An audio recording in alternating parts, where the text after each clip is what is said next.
Hey, Daniela here, and welcome to the Spa Marketing Made Easy podcast. I want to just take a minute to say thank you so much for listening. I am sitting in here. I record these episodes in my office. I'm talking into my microphone, and it's so meaningful when I get a message from you, or I see a review, or I find some way to connect with you and have the conversation on the other side. So I want you to know I am so grateful for this platform. I want to make sure that I am continuing to show up and serve you in the way that you need in your business. And one of the ways that I feel really proud and really excited about that is with this episode. So the episode that we have for you today with my new friend, Paulina, we are fast friends. We became fast friends. You know, when you meet somebody and you just start talking like you've known each other for 100 years, it was that level of ease. And so shout out to Jacqueline from PDO Max for introducing us. This interview that I'm going to share with you today, if you own a med spa, it could quite possibly change your life. And I say that, with there's a little bit of truth in every joke, but it's actually something that you need to be aware of. I learned something new in terms of how we need to operate our med spas to be in compliance. So definitely give this a listen. Paulina is incredible. She's got a company called Spakinect, and her company, as of today, is active in 30 different states. And she provides virtual good faith exams. So an NP or a PA will do a virtual good faith exam in any of these 30 states that they are operating in right now. Now, when you listen to the episode, you're going to hear why that is such an important piece of being in compliance. We talk about a whole other slew of things, what's been going on in Texas, which has been very impactful in our industry, and what you can do to get involved. So I really encourage you to listen to this one, to share this one. This is one that we want to share in the different Facebook groups. Share, just email it to a friend, whatever you can do to spread the word about this, because compliance is absolutely essential. We need it to elevate our industry as a whole. And that is what is going to benefit us all as a whole.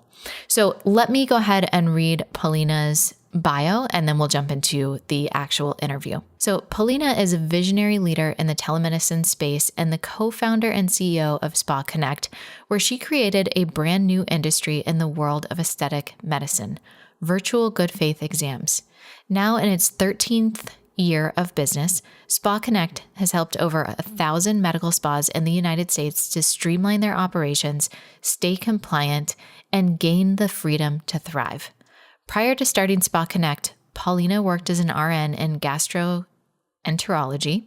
I had to pause on that word, rheumatology, and IV infusion centers. So she's an incredible person. She's an incredible leader. And I really hope that you enjoy this interview. All right, Paulina, welcome to the Spa Marketing Made Easy podcast. I'm so excited to have you here. I'm so excited to have this conversation. In the past year, I've been talking a lot with different people around scope of practice and compliance issues. And I feel like, especially in the past year, and maybe this is just my awareness of it has increased, but I feel like there's a lot of changes going on. Is that the case for you, or is it just now this is like on my radar in a whole new level? I think you are spot on. There are so many changes happening in our industry because we're evolving, which is great. The industry is booming. There is a lot of interest from patients, and then comes interest from, more private equity groups, more business owners wanting to start businesses into medical aesthetics. And with that comes eventually regulations. And we were, in fact, lacking in some of these regulations in certain states for many years. And so I'm not anti-regulation. I think it's a very good thing to make sure that everyone understands what's in their scope. But so you are not wrong. There is a lot coming in right now, and there will be a lot more to come in the following years. So let's kind of go through, just to give people like an awareness. I want to talk about Texas, because that is the most recent. There was a bill that was put through. I'll let you tell the story. So from start to finish around scope of practice, that was essentially with good intention, but was essentially going to wipe scope of practice even from NPs. Mm-hmm. Exactly. So what happened was, as many of your listeners probably know, there was unfortunately a very tragic event that happened 2 years ago in Texas, where a patient who went to get an elective IV hydration ended up passing away. And the outcome of that was, obviously, a lot of people are upset. And what happened as we investigated, as things started to come to light, is that the person who did the IV was actually not a licensed medical professional. And the physician who was overseeing this professional really was not doing any oversight whatsoever. And they had only been on site one time since the facility had opened. So there's a lot of things wrong, a lot of really red flags, glaring errors here. But of course, there's people who would like to get their agenda, across, and this opportunity was just that for some groups to say, hey, we don't like that all these med spas are starting to pop up, and unfortunately use this to their advantage to try to pass a bill that encompassed not just, hey, how do we prevent this from happening again, this tragic, terrible thing, but then added in a lot of other things that really didn't need to be there. Right. And it makes sense to have regulations around, like, we want patient care to be 100%. 100%. Right? There has to be, like, there's a reason that we go to school for things. There's a reason that there's scope of practice for things that you learn. So I fully agree that there should be, clear regulations around, especially things, I mean, all things, but especially things that can cause a death. 100%. And that was, one of the things I think that came to light is that there was a bit of a loophole, if you will, for this thing to sort of take place, even though technically what happened was illegal.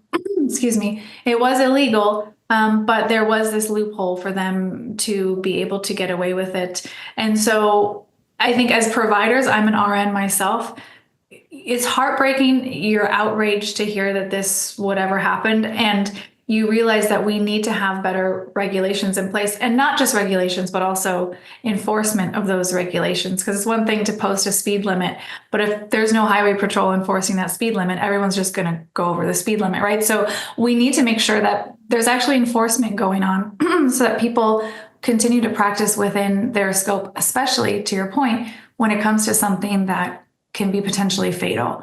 And so I think it was a huge, huge wake-up call for the industry, and myself included. I felt like, how could this have happened? What is the loophole? And we spent a long time trying to figure out, how do we prevent this from happening again? And that was really the question that was at stake here. And everybody has differing opinions as to how do we do that, right? And that was really the discussion that happened over the past several months when legislative session in Texas started this year.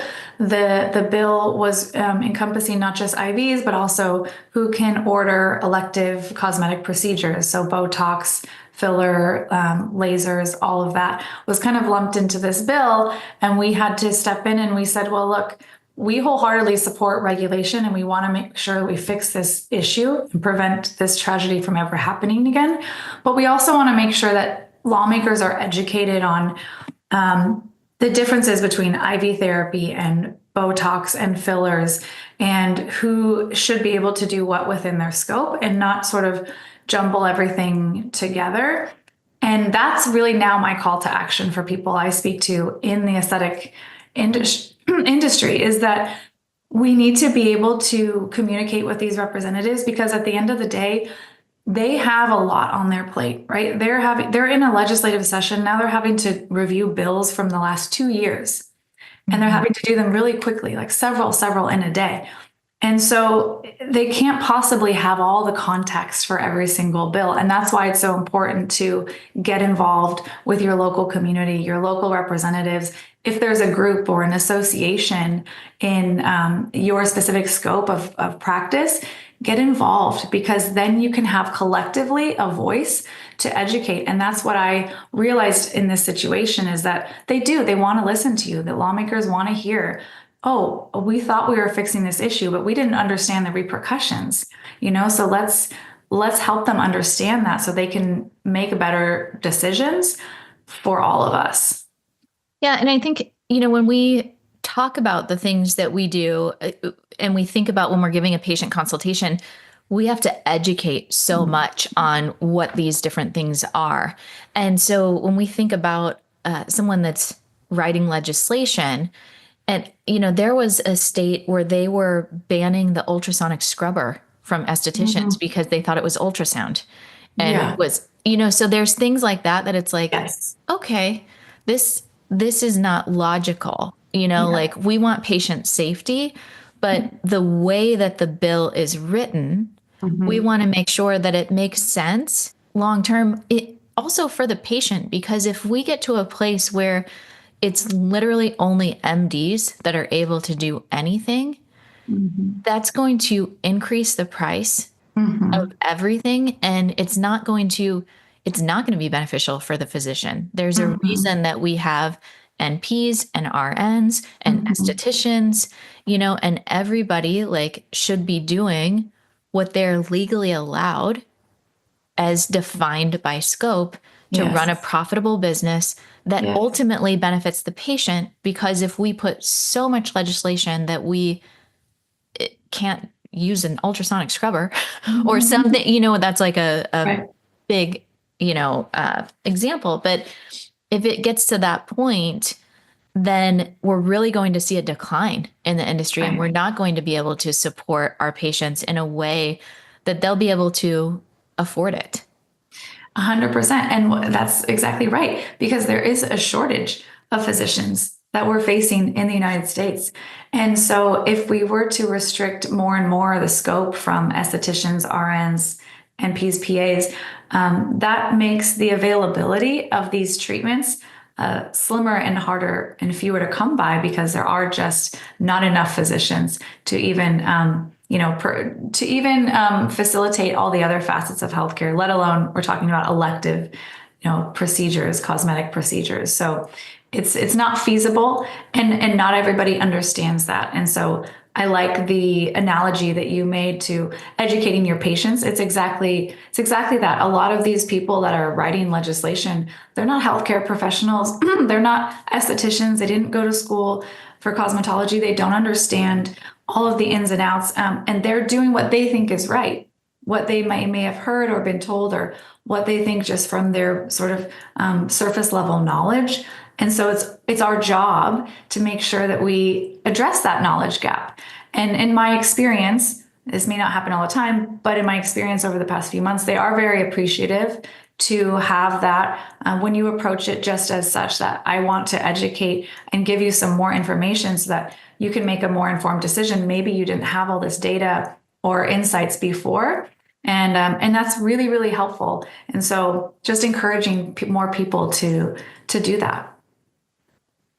So would you recommend, you're saying reach out to your state legislator, your state representative. What about the boards of cosmetology? How are we defining those two? So it's really interesting. And every state's a little bit different, but I'll speak on Texas because I've just been working in Texas for the past several months. But the board, so there's TDLR in Texas that handles cosmetology and laser. And so that board is separate from your state legislature. They do sometimes promulgate rules together, but the legislature has specific language that they can pass. And then once that's passed, then the different boards like medical board, nursing board, TDLR will amend their rules based off of what legislation has come through. But those boards are also able to self-govern. So meaning TDLR, the licensing agency can say, well, they define the scope for their license holder. So for estheticians, they're going to say, here's what the scope is. But there is legislation that can influence that scope. So it is important to also be involved with both, with the board and with legislature. But the interesting thing is that boards technically can't get involved at this point in the game with state legislature. They're actually technically not allowed to lobby. So that's just an interesting sort of caveat that I found out recently. So I was under the impression, the nursing board will get involved here early on, but they actually can't technically by law. They're not allowed to. So it is important to have both. And I think that makes it even more important for us as providers to be able to get involved with our state legislator to influence, or at least have our voices heard. Exactly. For them to be able to make the new legislation that's going to support our industry and define our scope. Exactly. That's 100% right. And the licensing agencies will review bills. So if the state's trying to pass something that maybe doesn't make any sense, is totally out of scope for a particular license holder, they can ask that board to come and weigh in on this particular bill and on the language, which they often do, but they can't, so to speak, they can't lobby for any particular bill in any way. They can just be a very objective third party to review. So I'm recalling this experience that I had with a med spa that I was working with. And when they opened their med spa, they were compliant and they did everything by the book. And legislation changed. And it required in their state, they were not able to be a non-physician owned med spa and they had to transition to an MSO. They did not even know for like a year and a half after. And so they were operating out of not compliant, but it wasn't intentional, right? So I imagine there's a lot of things like this. What is the best way for a med spa to make sure that they're staying compliant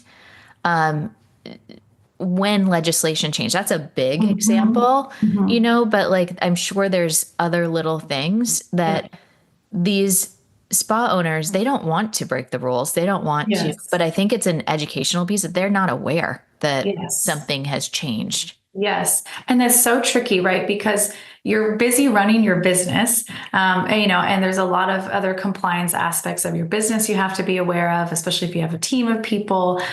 There's simply not enough time for you to, be researching online all of the different bills that are being proposed and passed and all that. But this is exactly why I think it's incredibly important for anyone in this industry to join some type of association or coalition. So every state will generally has one. If they don't, or you don't have one for your particular scope, I recommend starting one. You don't even need, you need 3 people. You might know another esthetician. Let's just use that example, right?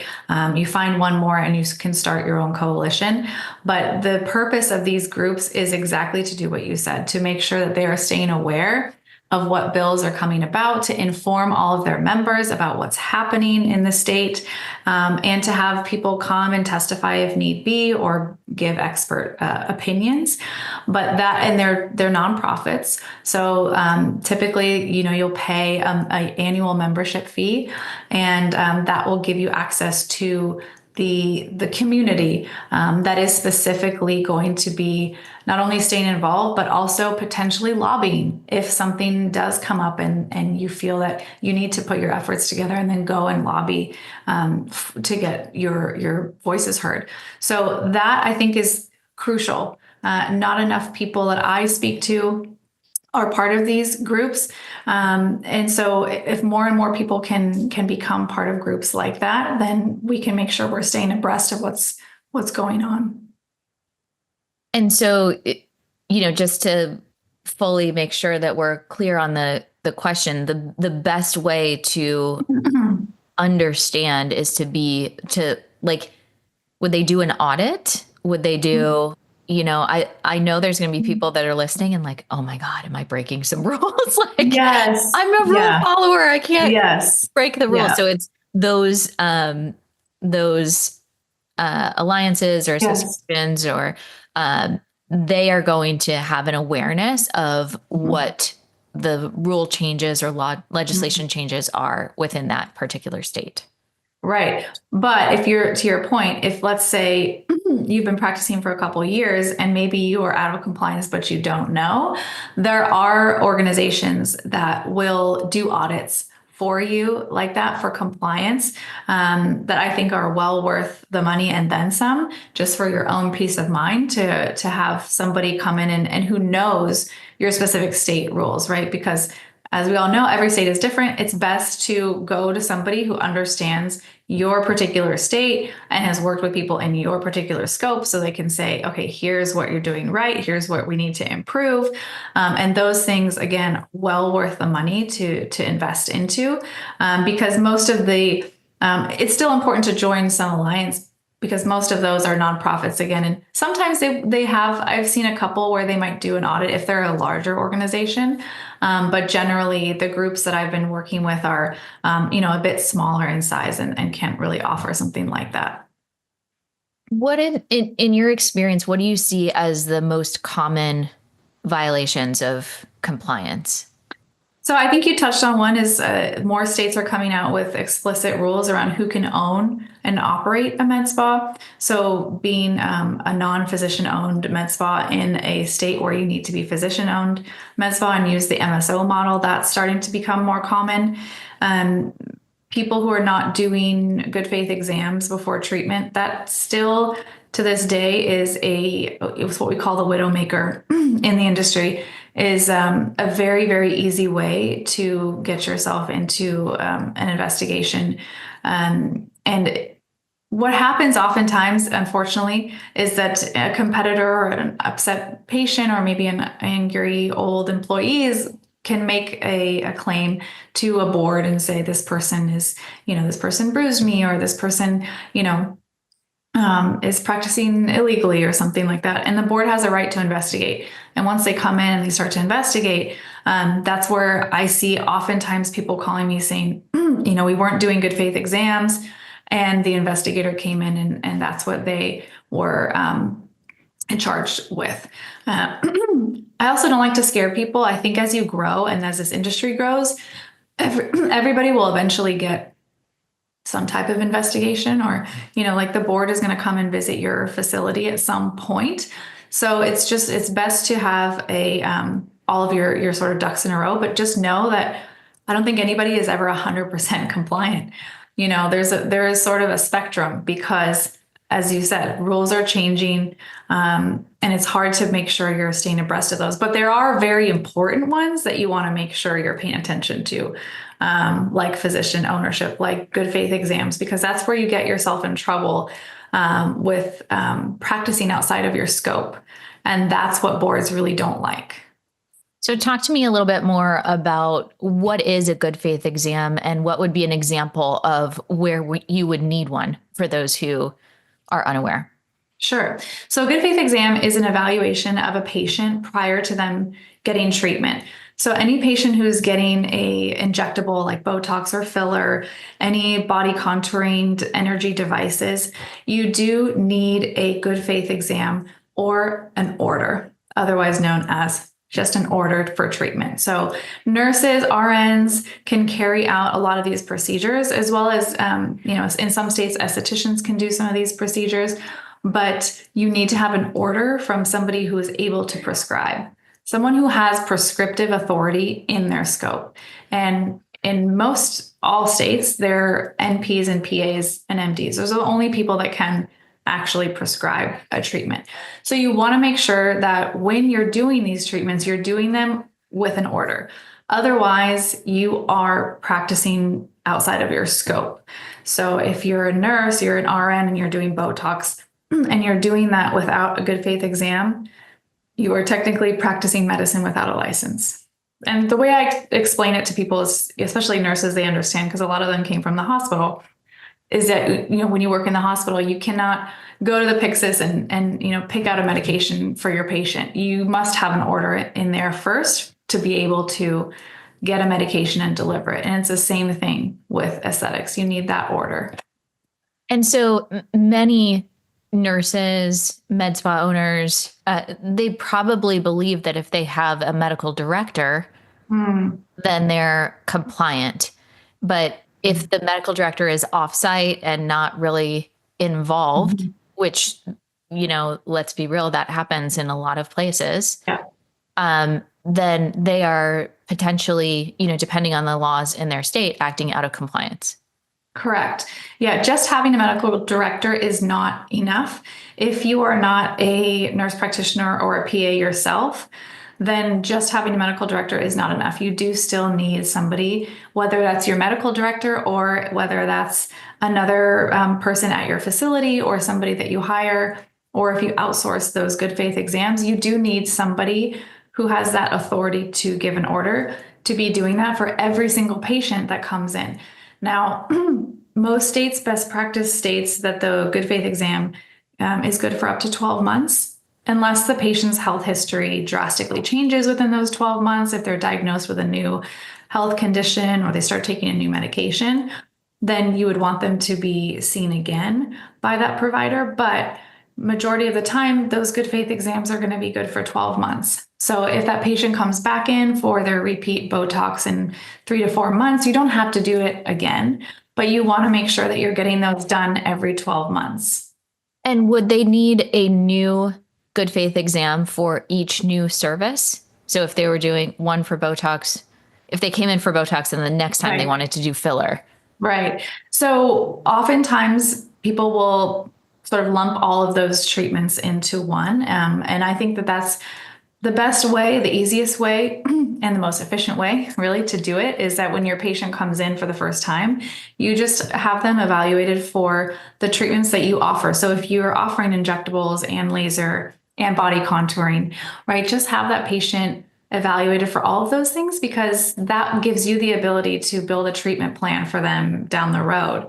Because as you know, right, patients come in for one thing, but they might not know that they also actually need this other thing, or what they're coming in for. If they're coming for Botox, that's actually not going to really fix the issue. We need to build a more comprehensive treatment plan. And so getting them evaluated for all of those things up front allows you to build that treatment plan throughout the year. Wow. That's an incredible thing.